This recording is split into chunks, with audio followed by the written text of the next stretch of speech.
दोस्तों, दुनिया भर के देश मून पर क्यों जाना चाहते हैं और चंद्रयान 3 की सॉफ्ट लैंडिंग कैसे पॉसिबल हुई और चंद्रयान 3 एग्जैक्टली मून पर जाकर क्या करने वाला है, ये सारी चीजें हम इस वीडियो में जानेंगे। इसीलिए वीडियो को अंत तक देखें।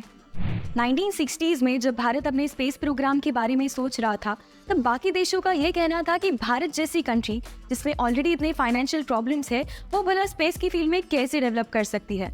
पर भारत ने 1962 में अपना पहला स्पेस प्रोग्राम लॉन्च करके इन सभी को चुप करा दिया। उसी के एक साल बाद 1963 में हमने हमारा पहला रॉकेट लॉन्च किया। दोस्तों, उस वक्त हमारे पास इतने कम रिसोर्सेज थे कि हमें रॉकेट्स के पार्ट लॉन्चिंग साइट तक ले जाने के लिए बाइसिकल और बैलगाड़ी की मदद लेनी पड़ी। Can you imagine? हमारा सफ़र बाइसिकल से शुरू हुआ था और आज हम चांद तक पहुंच गए हैं। तब से लेकर अब तक इसरो ने यानी इंडियन स्पेस रिसर्च ऑर्गेनाइजेशन ने इनक्रेडिबल अचीवमेंट्स किए हैं। हमने अब तक 166 मिशन कंप्लीट किए हैं। भारत ऐसा पहला देश है जो मार्स पर पहले ही ट्रायल में मार्स की ऑर्बिट तक पहुंचा है। और तो और जो सबसे बड़ी रिवॉल्यूशनरी डिस्कवरी थी वो की थी चंद्रयान 1 ने, जिसने मून पर पानी की खोज की। जिसके बाद अमेरिका से लेके चाइना तक, इजराइल से लेके रशिया तक सभी ने मून पर अपने स्पेसक्राफ्ट भेजे हैं। पर आज तक कोई भी देश मून के साउथ पोल पर सॉफ्ट लैंडिंग नहीं कर पाया। इनफैक्ट 2019 में हमने भी चंद्रयान 2 भेजा था, पर सॉफ्ट लैंडिंग करते वक्त ये भी क्रैश हो गया। पर हाल ही में 23 अगस्त 2023 को इसरो ने कमाल कर दिया, इतिहास रच दिया। चंद्रयान 3 ने मून पर साउथ पोल पर सॉफ्ट लैंडिंग कंप्लीट कर दी। ऐसा पहला देश बना जिसने मून के साउथ पोल पर सॉफ्ट लैंडिंग की। और ये सब इसीलिए पॉसिबल हुआ क्योंकि चंद्रयान 3 में हमने मॉडिफिकेशंस लाए।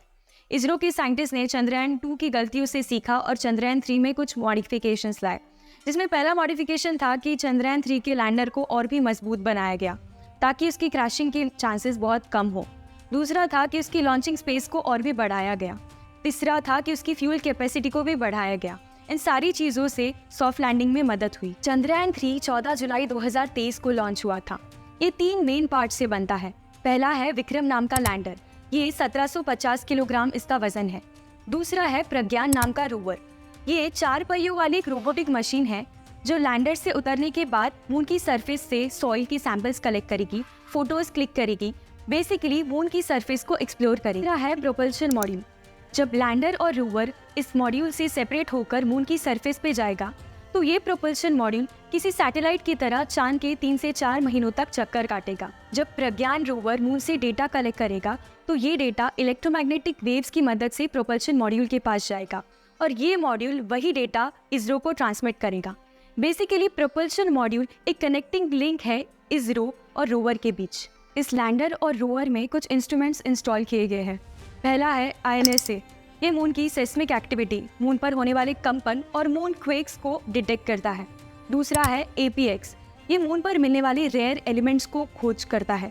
ये बहुत इंपॉर्टेंट है हमारे लिए क्योंकि हम इसका कंपैरिजन अर्थ के एलिमेंट्स के साथ कर सकते हैं। तीसरा है चेस्ट, ये मून पर मिलने वाली गैसेस का स्टडी करता है। और चौथा है रामबा टेक्नोलॉजी, ये मून के अराउंड जो प्लाज्मा है और आयॉन्स है उसको डिटेक्ट करता है और उसको स्टडी करता है। इसके साथ प्रोपल्शन मॉड्यूल में भी एक सिस्टम इंस्टॉल किया गया है जिसका नाम है शिप।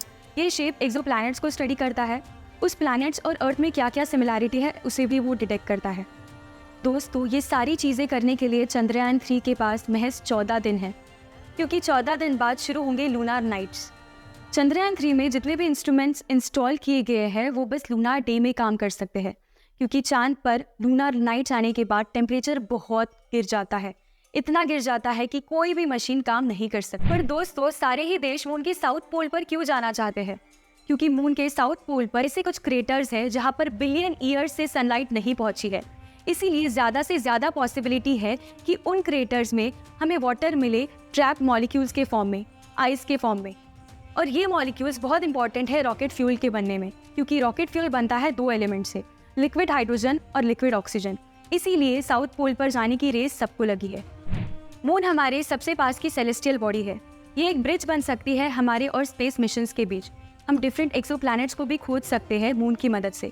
हम फ्यूचर में मून पर एक लॉन्च फैसिलिटी बना सकते हैं, क्योंकि मून पर कोई भी एटमॉस्फेयर नहीं है। अगर मून से हम कोई भी स्पेसक्राफ्ट को लॉन्च करते हैं तो ये एज कम्पेयर टू अर्थ बहुत कम एनर्जी और फ्यूल देगा। इससे आगे चलकर मार्स मिशन को भी हम बहुत कॉस्ट इफेक्टिव बना सकते हैं, इसीलिए भी मून बहुत इंपॉर्टेंट हो जाता है। दोस्तों, जब भी कोई देश कोई नई खोज करता है तो ना सिर्फ उस फील्ड में पर बाकी फील्ड में भी हर देश से आगे हो जाता है और हमारे केस में ये नई खोज है चंद्रयान 3 से मिला हुआ डेटा। चंद्रयान 3 के कलेक्टेड डेटा की वजह से बाहर के देश भारत की स्पेस टेक्नोलॉजी में इन्वेस्ट करेंगे। चंद्रयान 3 एक बहुत कम कीमत में बना है, जो महज 615 करोड़ है, यानी नासा से 10 गुना कम। सस्टेनेबल मॉडल बाकी डेवलपिंग देशों को भी डेवलप करता है कि वो भी अपनी स्पेस मिशंस बना सकते हैं।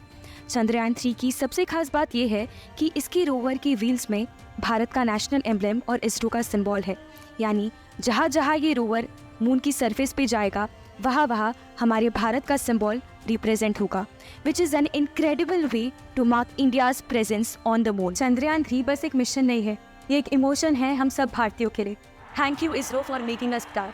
अगर वीडियो इन्फॉर्मेटिव लगे तो चैनल को लाइक, शेयर और सब्सक्राइब जरूर करें।